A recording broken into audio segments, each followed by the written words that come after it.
ఉప్పులో మీ చెవట పడుతుందండి. ఇడ్లీలో 2 చెంచాల ఉప్పు తగ్గించు లక్ష్మి. ఎలాగో మనం పేదోళ్ళమే కదా, కనీసం ఉప్పు ఖర్చైనా తగ్గుతుందనుకో.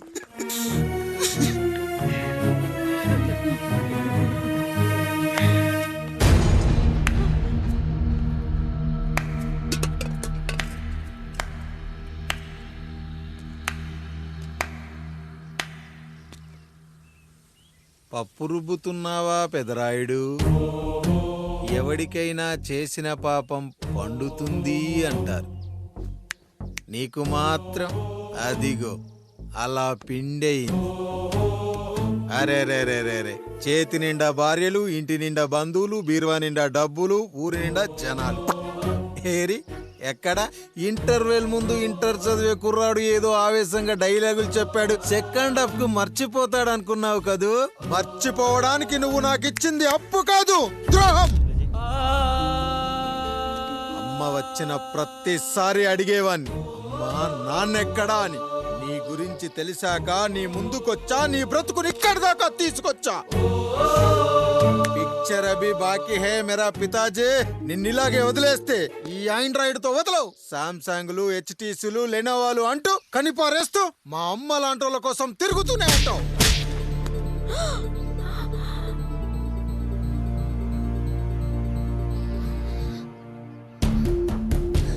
అమ్మా అమ్మా, ఛీ, నన్నలా పిలవకురా. ఎవరిని పట్టుకొని ఎన్ని మాటలు అంటున్నావురా? రాయికి వరమిచ్చిన రాముడు దేవుడైతే, ద్రౌపదికి చీరిచ్చిన కృష్ణుడు దేవుడైతే, నాకు బిడ్డనిచ్చిన ఆయన కూడా దేవుడేరా. ఏంటి, ఇలానే వదిలేస్తే బిడ్డల్ని కంటూ వెళ్తాడా? అసలు ఆయన కంటూ సొంతంగా ఒక్క బిడ్డ కూడా లేడు.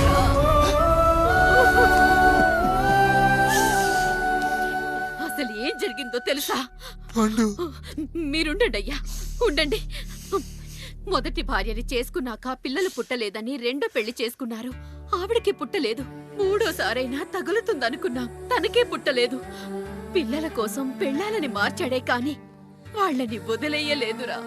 అదిరా మా పెద్దయ్య మనసు. ఆయన దగ్గర బాణం ఉంది కానీ లేదురా, లేదు. అసలు నీ తండ్రి ఎవరో నీకు తెలుసా? తెలుసా? ఇదిగో ఈ కాముడేరా నీ తండ్రి. గేదె నల్లగా ఉన్నంత మాత్రాన పాలు తెల్లగా ఎలా ఉన్నాయనే కదరా నీ ప్రశ్న. దానికి సమాధానం చెప్పాలంటే, ఒక వర్షం కురిసిన రాత్రి నేను 9వ నెల బాలింతగా ఉన్నప్పుడు. పండు పండు, ఇదిగో. ఏమిటండి ఇది? నిద్రలేస్తే నేను, బయటికెళ్తే గంటోడు, పక్కకెళ్తే పాలేరు, ఎప్పుడూ తిరిగే తాయారు. రోజు మమ్మల్ని చూసి చూసి బిడ్డ కూడా జిడ్డుమొహం వేసుకుని పుడతాడేమో అని భయంగా ఉంది. కడుపులో ఉన్నప్పుడు మనం ఎవరి మొహాలైతే చూస్తామో అచ్చం వారి పోలికలతోనే పుడతారంటారు. పొరపాటున నా పోలికలతో పుడితే? అదేంటి కాముడు, నీకేం తక్కువ? జుట్టు ఉండాల్సిన చోట లేకుండా అవసరం లేని చోట విపరీతంగా పెరిగిపోతుంది. మనకు పుట్టబోయే బిడ్డ గొప్ప అందగాడై ఉండాలి. ఇదిగో, రోజు ఈ దేవుడి ఫోటోలు చూడు, వాళ్ళలాగే అందంగా పుడతాడు. కడుపుతో ఉన్నప్పుడు ఎవరి ఫోటో చూస్తే ఆ పోలికలతో బిడ్డ పుడతాడా? కనిపించని దేవుడి పోలికలు నా బిడ్డకెందుకు? ఈ ఊరికి దేవుడు రాయుడు. నా బిడ్డ ఆయనలాగే పుట్టాలి, ఆయనలాగే పుట్టాలి.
ఏంటి పండు ఇలా వచ్చావు?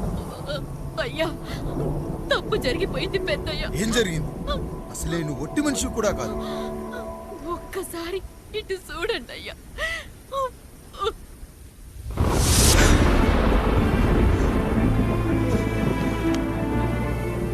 వీడేంటి అచ్చం నాలా ఉన్నాడు? అసలేంటి, ఎందుకు ఇలా జరిగింది?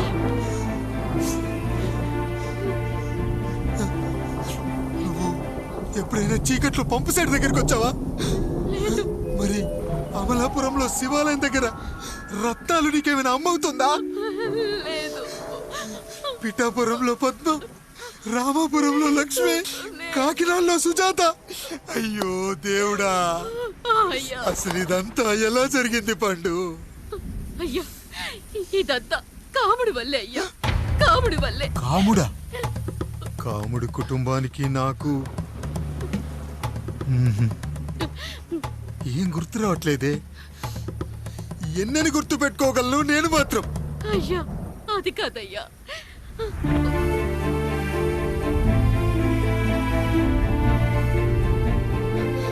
అలా రోజు మీ ఫోటో చూసి చూసి అచ్చం మీలాగే పుట్టాడు. అయ్యో, నా పోలికతో బిడ్డ కావాలనుకోవడం ఏంటి పండు?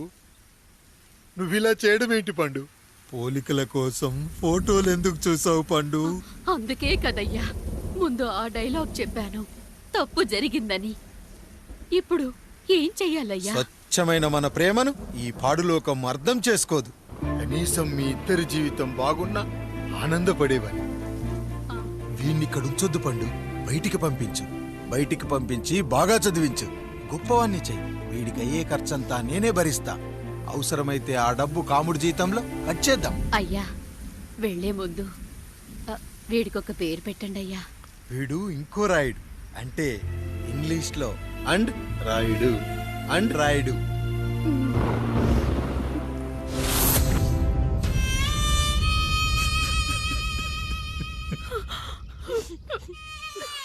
ఇది రా నీ కథ, నా గతం. నిన్ను చదివించడం కోసం ఆయన మీ నాన్న జీతంలోంచి నెలకి 3,000, 4,000 కోసేసిచ్చేవారు. అప్పుడు ఆయన పడిన బాధ పగవాడు కూడా పడకూడదు. చూసావారా, దేవుడు లాంటి పెద్దయ్యని అనవసరంగా అనుమానించడం ఎంత పెద్ద తప్పు చేశావో అర్థమైందా? ఒకడు నిమ్మకాయ పెట్టి పసుపు వేసి ఉప్పు కలిపి పులిహోర చేయొచ్చు, కానీ ఆ పులిహోర ఎప్పటికీ దేవుడి ప్రసాదం. నువ్వు ఆ దేవుడి ప్రసాదం, ఇక ఆయనే మీ నాన్న. చూసావా అమ్మా, ఈ రోజు నుంచి నాకు 3 అమ్మలు, 2 నాన్నలు. నీకు మాత్రం ఒక్కడే భర్త, నాన్నకు మాత్రం ఒక్కటే భార్య. మా నాయనే.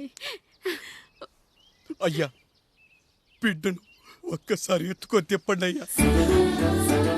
బాబు, నాన్నా,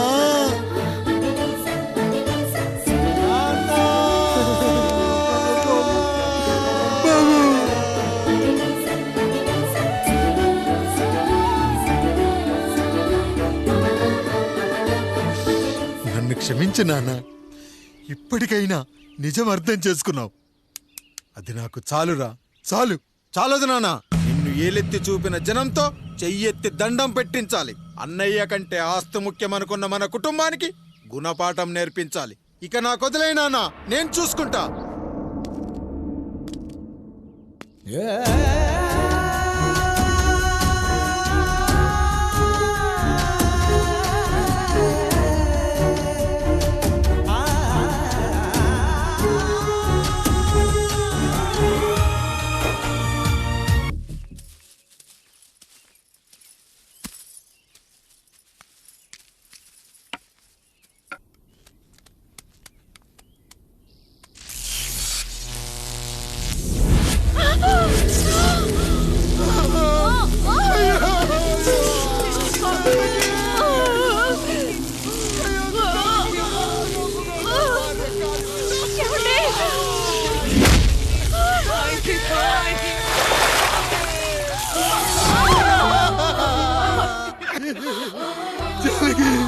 అయ్యో అయ్యో, చచ్చిపోతున్నావా? ఎందుకు ఇలా జరుగుతుందండి? నీ మనసులో మాట నాకు తెలియదా? నేను చచ్చిపోతున్నాను, మీరు ఇంకో పెళ్లి చేసుకోండి అని అంటావు కదా. అది కాదండి. అయ్యో మరి ఏంటి జానకి? హాస్పిటల్కి తీసుకెళ్ళండి. హాస్పిటల్.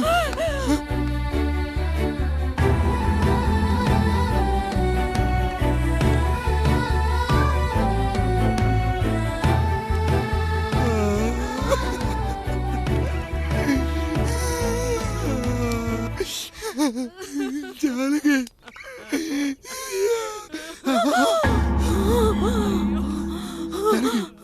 ఏమండి? నేను వెళ్ళిపోతున్నాను.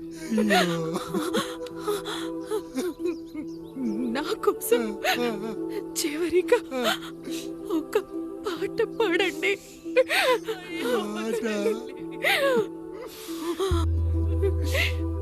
ಎಲ್ಲರಿಲಿ ఏదరికి చేర్చిన సంగ్రామ. వద్దండి. కష్టాల్లో కూడా మీరు కన్నీళ్ళు పెట్టకూడదండి. వెళ్ళే ముందు అక్కతో కలిసి ఒక మంచి ఊపున్న పాట పాడండి. పాట.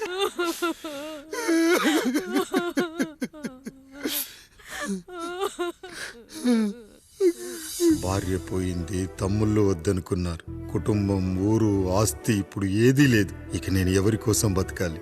ఏ కరెంటు నా భార్యను పొట్టన పెట్టుకుందో అదే కరెంటు నా చావును కోరుకుంటుందో. నా చావుతో అయినా నా తమ్ముళ్ళు, నా జనం నన్ను అర్థం చేసుకోగలిగితే చాలు. ఉంటాను, ఉంటాను.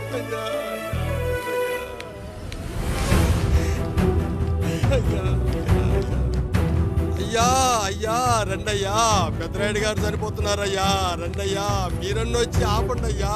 అయ్యా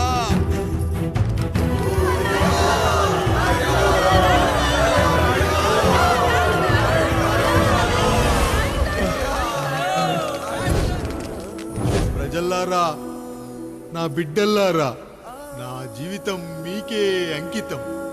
మళ్ళీ జన్మంటూ ఉంటే మీకోసం తిరిగి వస్తాను.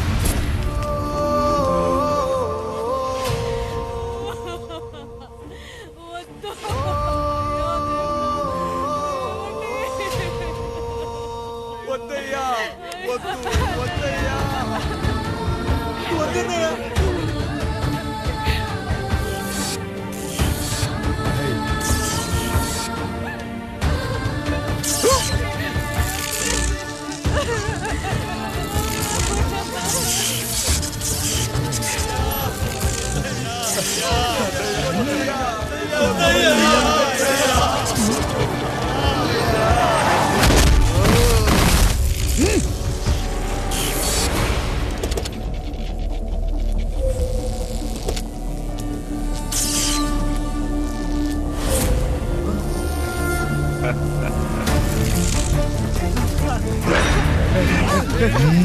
వదలండి.